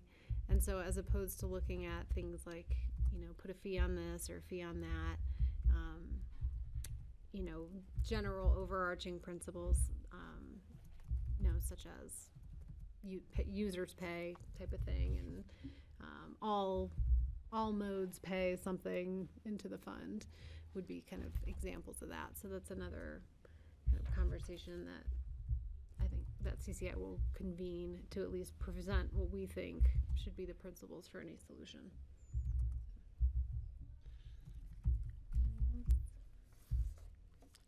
Okay, I can't think of anything else. Club 20. Club 20 is having, at the end of this month, they're having the first 2 of the days of policy meetings, which I won't be able to attend that, I think. Now, Rachel is only representing the city of Aspen at this point. She's not representing us at all. And so when we ran into her in Denver the other day, she urged me to be, I've been pretty regular on attending, but she goes more because she is the board secretary there, so she is there all the time. The Club 20 policy meetings in March, I'm going to go to those because one of them is the energies subcommittee that I've been working on. So they want to try to get as many people there. And since a lot of them are in the coal and the oil and gas industries, to be there to represent the renewable energy industries, I think it's important that I be there. Can I go back for a second to CCI?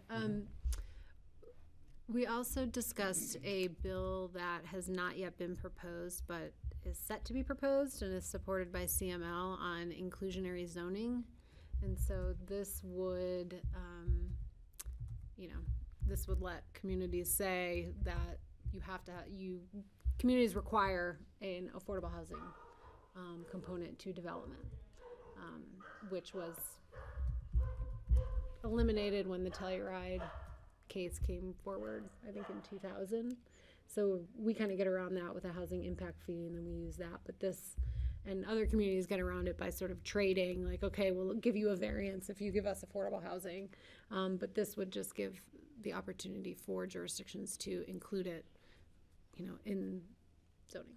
So I don't know if this board has discussed that or taken a position on that, but it's something that we could discuss once the bill's introduced.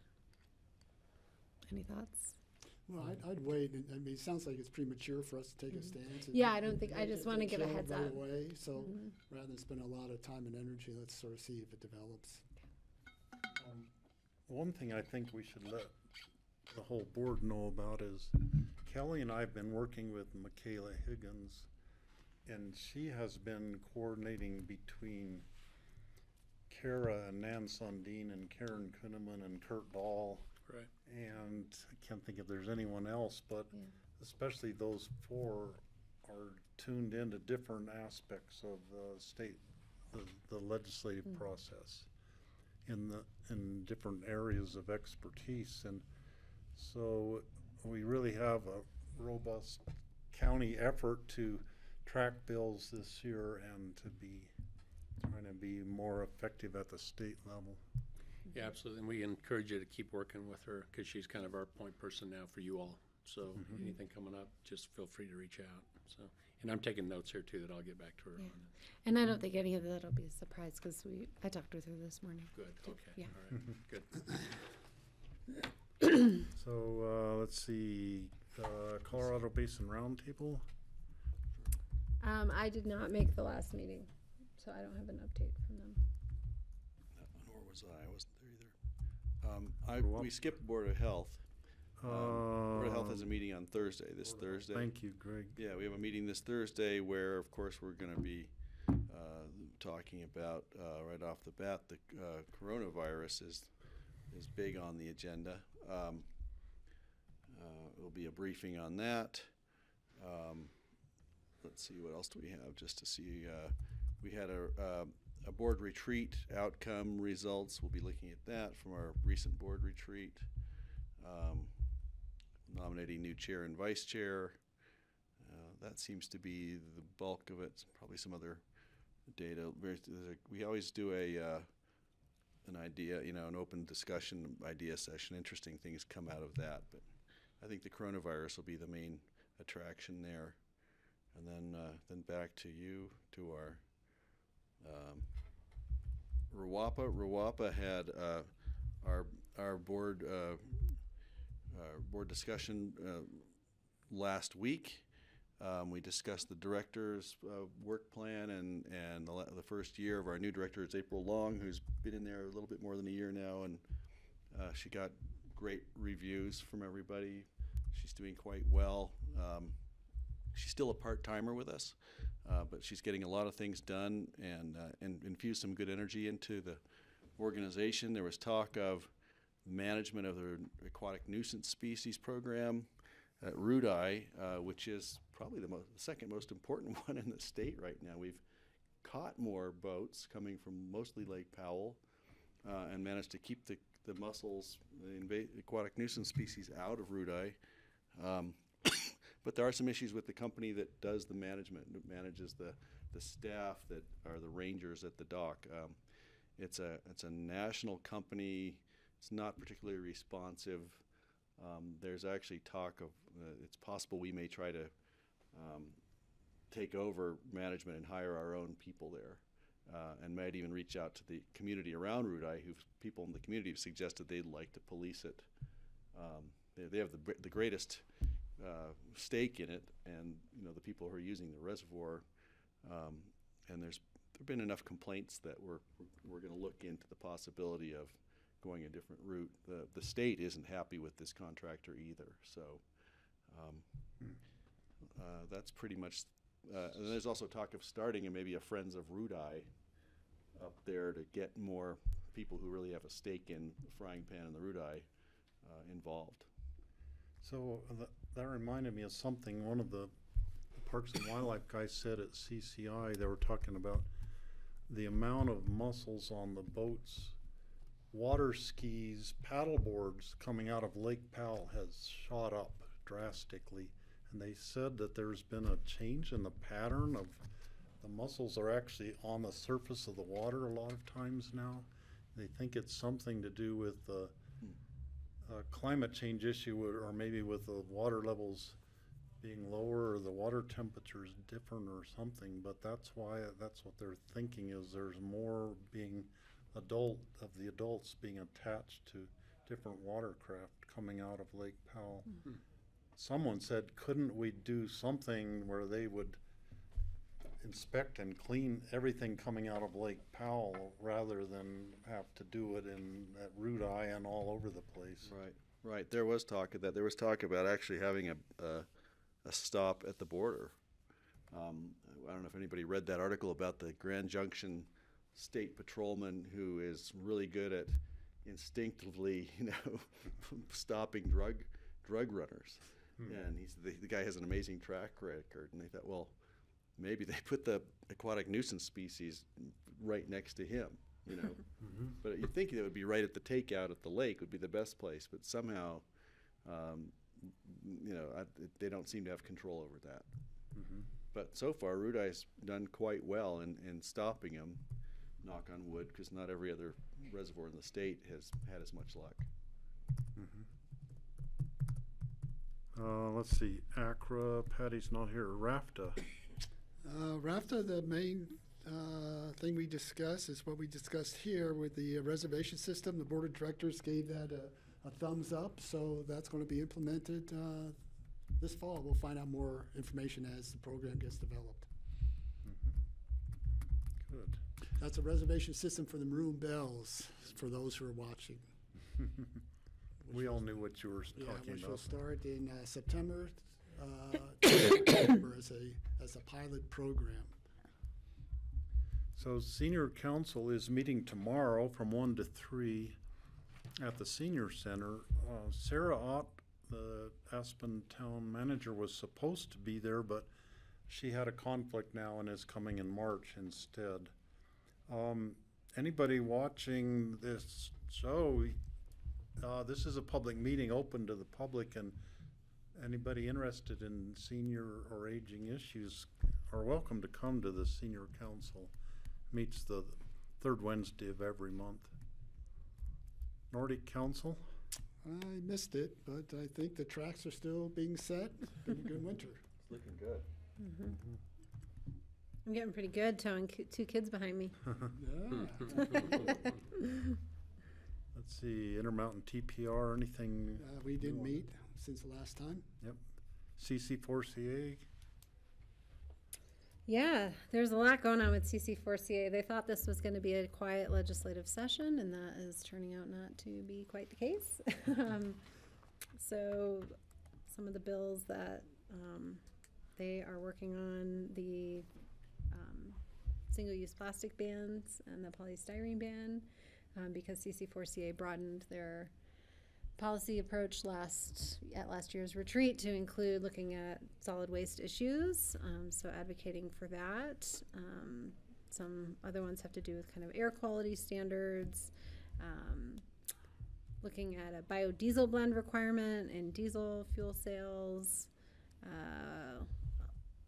You may have seen in the news just yesterday or today about a bill that would let electric car manufacturers to sell directly to consumers rather than have to go through dealers, and that could open up a bigger market. Let's see. There's a bunch more bills. I don't want to bog us down. The Colorado Car Dealers Association refers to that as a solution seeking a problem, because they really don't want to, and I thought that's a strange way to try to frame that issue regarding direct sales to customers. They really don't want people to be able to buy a car the way they buy a Tesla. Tesla's the one that can sell directly. So really for equity, you'd want everyone to be able to. The car dealers aren't very happy with that, but I'm not convinced it's a bad thing. I'm kind of looking forward to seeing that happen. I'll advocate for that one. Yeah. You bet. There was discussion on just today's, I don't know, it was probably a Facebook or something I saw, talking about that very issue. Right. And they were saying, well, it could be the demise of local car dealerships, and then where do people take their cars for service? Well, if you have an electric car, it hardly needs any service anyhow. Right. And there so will you be don't people- really need, you don't have all the moving parts of an internal combustion engine to go wrong, so you can get by with fewer car dealerships. And so the big concern was about all the people who are gonna lose their jobs who work at car dealerships now. It's kind of like the buggy whip manufacturers.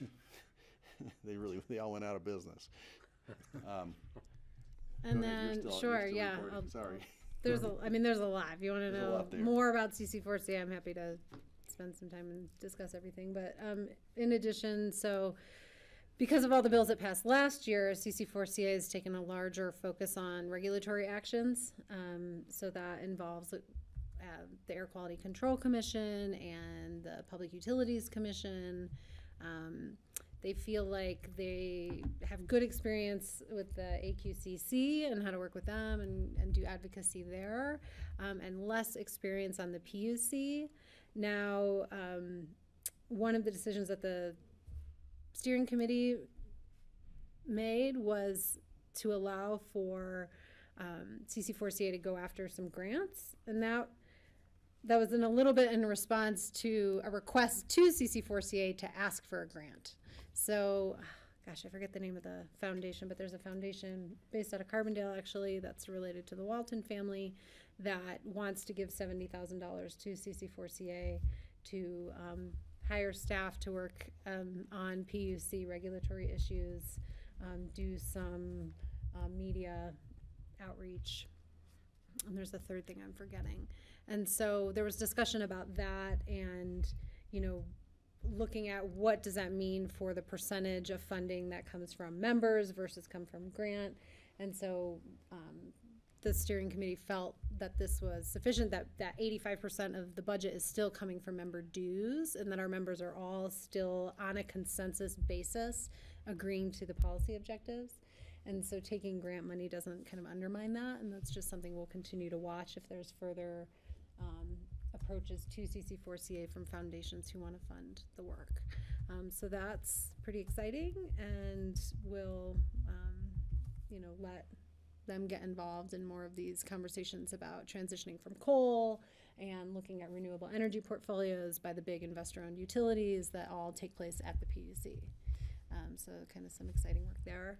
And then I've been serving on a subgroup that is looking at greenhouse gas inventory and reporting rules. So as part of one of the bills that passed last year requires the Air Pollution Control Division to set out rulemaking on how the state as a whole is going to inventory and report greenhouse gas emissions from all the sectors. And so I had mentioned before I went down to Glenwood to testify on that, and that rulemaking process is moving very quickly.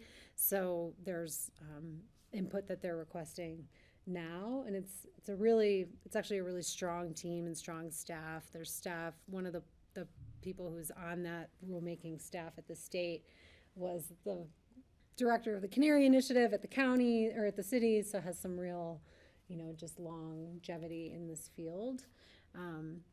And yeah, so that's moving. So that's some stuff happening with CC4CA. You may get some information from Cindy as well, since we did Yeah. our own greenhouse gas study I'll check in with her. cooperation with CORE. Great. Yeah. Yeah. Thanks, George. And CCAT had a legislative breakfast the other morning, starting at 7 in the morning, 7:30, I can't remember, really early in the morning, just a block away from the Capitol. And there were quite a few different legislators came by, some of them just briefly, but it was a good chance to meet some new legislators who I hadn't met before, and they weren't all just like Democratic progressive legislators who were there. There were, you know, some real conservative ones also came by, different Republican legislators. So that was good to see that, you know, CCAT is a nonpartisan. It tends to be more progressive thinking, but the main difference I think between CCAT and CCI is CCAT is willing to tackle some difficult problems that are hard to make progress on in the legislature. And CCI just doesn't touch some of the subjects, and CCAT will tackle the difficult subjects. So I think that we've gained a lot of respect from the legislators because we're willing to, you know, try to solve some of these difficult problems, and solving the difficult problems totally requires a bipartisan approach to have any chance of success. So issues that CCAT is looking at, is there anything that rises to the top for you? Sure. One of the things that, you know, CCAT was a real driver in bringing together the stakeholders on the larger housing conversation that took place last year and resulted in new bills that created $170 million in funding. And so CCAT continues to sort of leverage that, those successes and those conversations with the stakeholders to continue moving things forward. And it looks like there's some movement on CCAT's request to have the State Housing Board kind of expand their role to figure out how all this new money is going to be allocated, and, you know, to bring in all the stakeholders to do that. There was some fear that it was just going to be a little ad hoc, whoever gets in the door first, you know, and not a real conversation about equity in making sure the money is distributed to, homelessness solutions, affordable housing solutions, rural, urban, that kind of stuff. So there's positive movement to that conversation, I would say. Okay. I have a thing about QQ, just what's coming up on March 13th. The meeting's actually in Glenwood Springs. Oh. The QQ meeting is in Glenwood Springs on March 13th. They're raising their meeting fee cost to $25 from $20 for those who are going. They're working on a guidebook for water savings and land use codes in the Headwaters region, and that's going to be for planners and utilities. And they're actually doing a workshop for that on March 12th, Thursday, from 10 to 4. And I wonder if it's already, is it time for planners from here to be involved in that? And I wonder if anybody knows about that.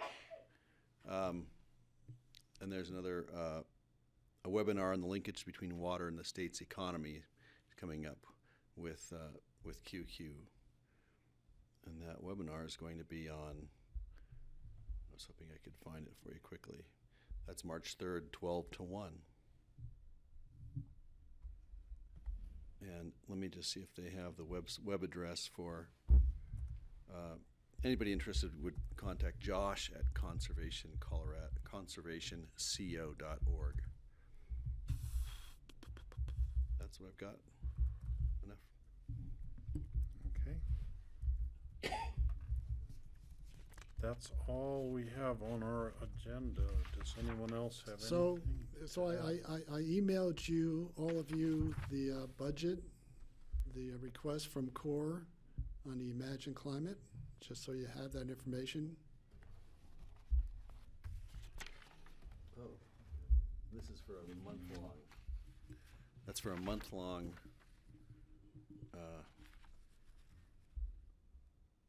project.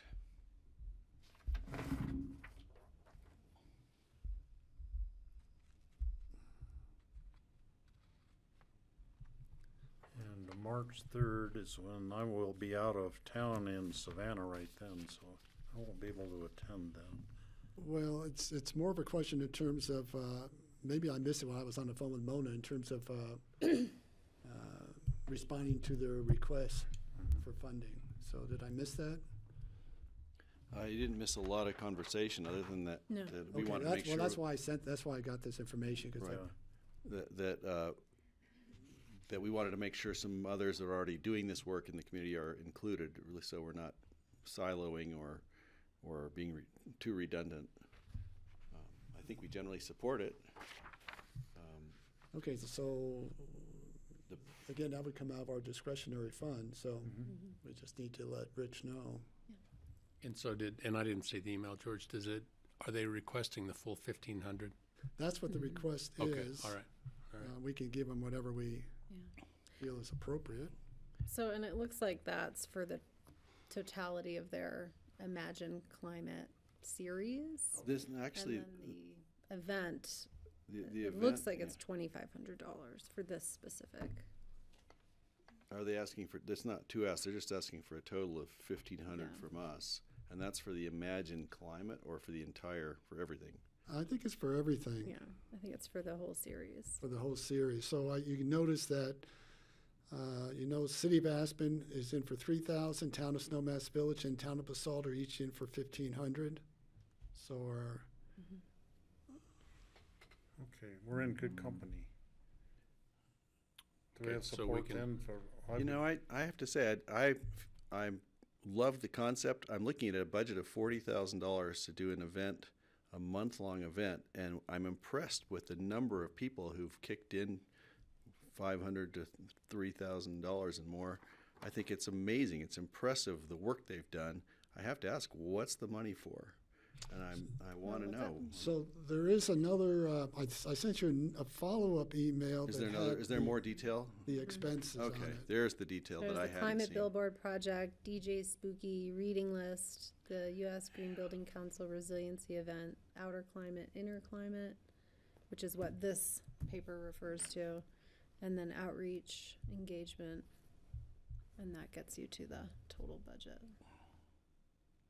It's impressive what they've put together. I'm just surprised by it.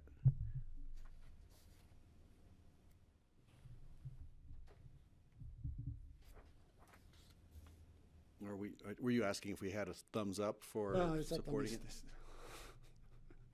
Steve, you want to Steve, you ask? want- No, let's do a thumbs up.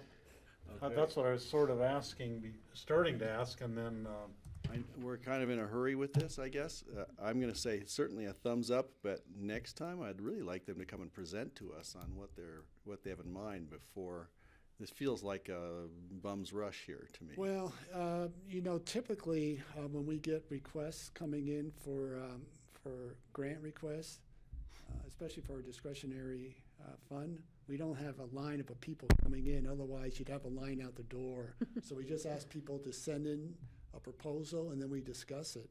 And then if we need some further information, we can always go back to the grantee. But otherwise, we'd be dealing with the community I coming up get it. for. 'cause I guess everybody's always looking for money. I'd like to have somebody from CORE here then, just Well, we explaining this. specifically asked the Corps to not show up because Oh. it would be out of character in terms of how we normally address our discretionary funding. Right. Okay. Well, this is. That could be I'm changed. voting yes this time. But then, just so you understand, you'd have every grantee in Sure. front of us Would want to come in. with their, So if you want to deal with everyone like that, do it next year when I'm off. When you're not with us. Hey, I may not. so Who knows? yeah, We'll it be makes here. me really curious about these different events, what's entailed. Is a single pound of carbon going to be saved at the end of this event? Good question. Play the devil's Okay. advocate. Anything else for the good of the order? Seeing none, we are adjourned until next week on Tuesday.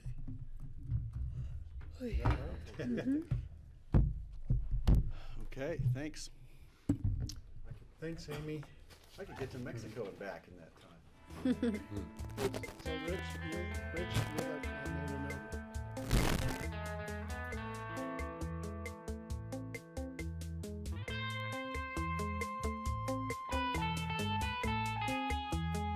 I mean, it's combining your two loves. I know, it is.